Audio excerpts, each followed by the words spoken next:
And they now control a wide area that spans parts of Iraq and Syria. Their goal, the creation of an independent Islamic State. Dana Lewis reports from London. Well, John, ISIL, or as many people call them, ISIS as well, are well organized. They are rich in terms of funding. They are able to maneuver. They can fight. And they are really capitalizing now, say a lot of analysts, on the Sunni anger and the dissatisfaction with the Shia government in Baghdad. Latest videos posted on the internet by self-proclaimed jihadists in Iraq tell you a lot about what they are. They are ruthless. They boast of killing anyone connected to Iraqi security forces.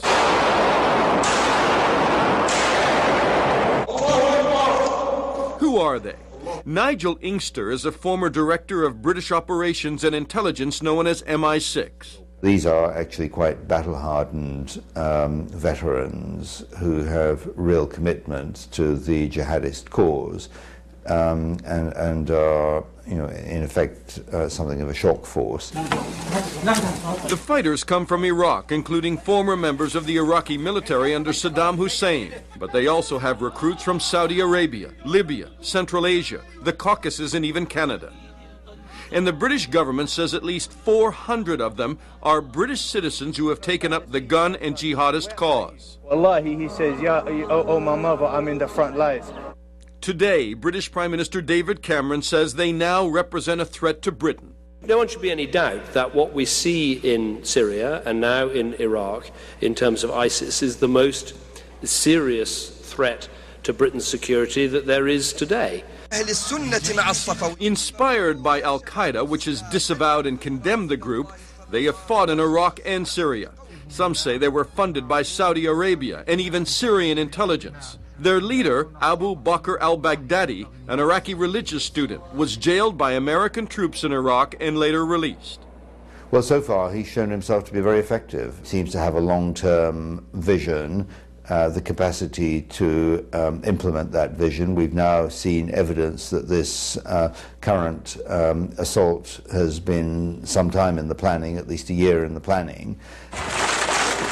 What do they want? The creation of a kind of caliphate in large tracts of Syria, Lebanon, and Iraq, and to conquer the Shia-dominated government in Baghdad. Having taken over oil wells, banks, and run extortion rings in Iraqi towns and cities, Western intelligence agencies say they may be one of the richest extremist groups in the world. And when he was released from American custody in 2009, Baghdadi said, "See you in New York." Allahu Akbar! Allahu Akbar! Allahu Akbar! Allahu Akbar! Will this group be able to move into Baghdad? Well, in some ways, they are there already, setting off car bombs, intimidation, carrying out acts of extortion. And we're told that members of the Iraqi army are wearing street clothes under their uniforms so they can fade back into civilian life if the fighting comes. Not a good sign, John. All right, Dana Lewis in London, thank you. Now, President Obama will be meeting with congressional leaders tomorrow to talk about options in Iraq, and Mike Vaquera joins us from Washington with more on that. So, Mike, how close is President Obama to a decision on military action? Well, John, at this point, the administration is trying to play down the urgency, in particular with regards to this meeting with congressional leaders tomorrow afternoon here in the West Wing. The Big Four, the Republican and Democratic leaders of both the House and the Senate, will be meeting with the president. The White House letting it be known that this is not going to be a decision-making meeting. This is more of ongoing consultations going over the options.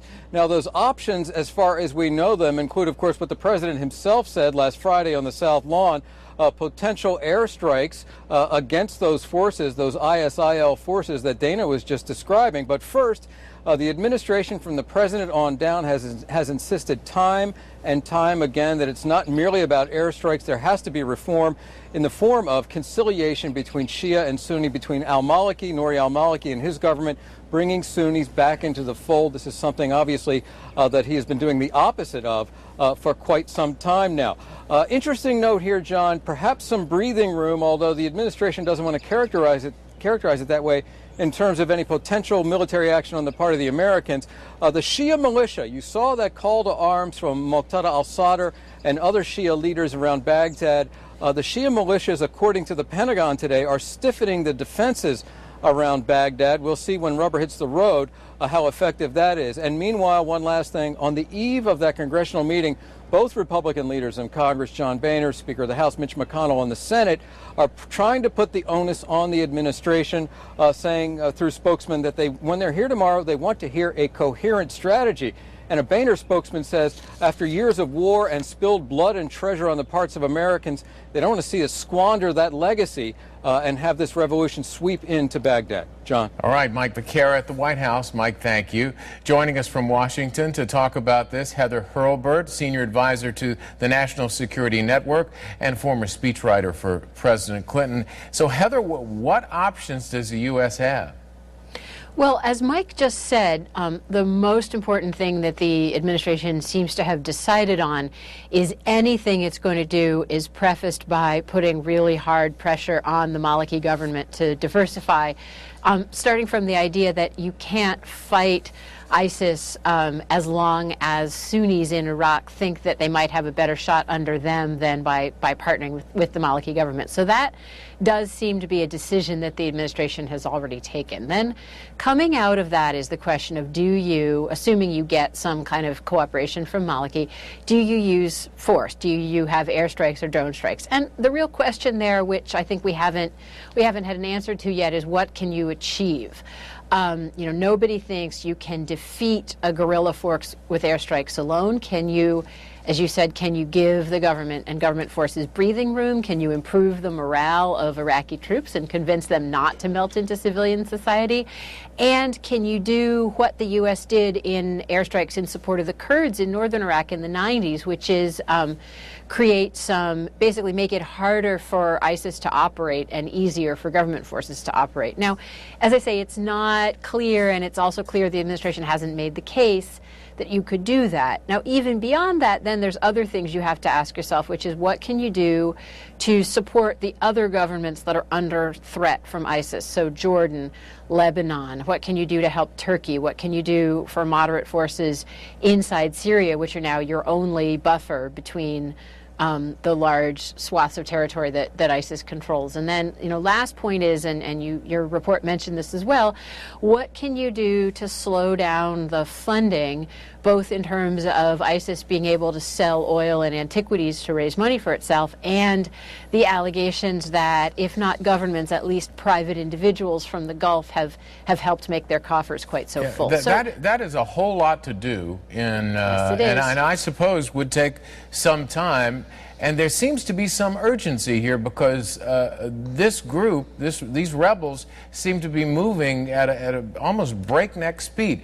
Talk about the urgency on the part of the the urgency the White House is facing tonight. Right. So on the one hand, obviously, this group has a plan, and the plan is to move fast, and there is an urgency to, as I said, to stiffen to make Iraqis believe, number one, that they can resist, and number two, that it'll be worth their while, that they'll be fighting for something that's actually worth fighting for. So that's what the urgency is, and so it's not immediately clear that airstrikes are the best or only answer to that. At the same time, this is going to be with us for the long term. ISIS is not going away, so this is an urgent problem, but it's also a long-term problem that's going to require a long-term response. All right, Heather, as always, thank you very much.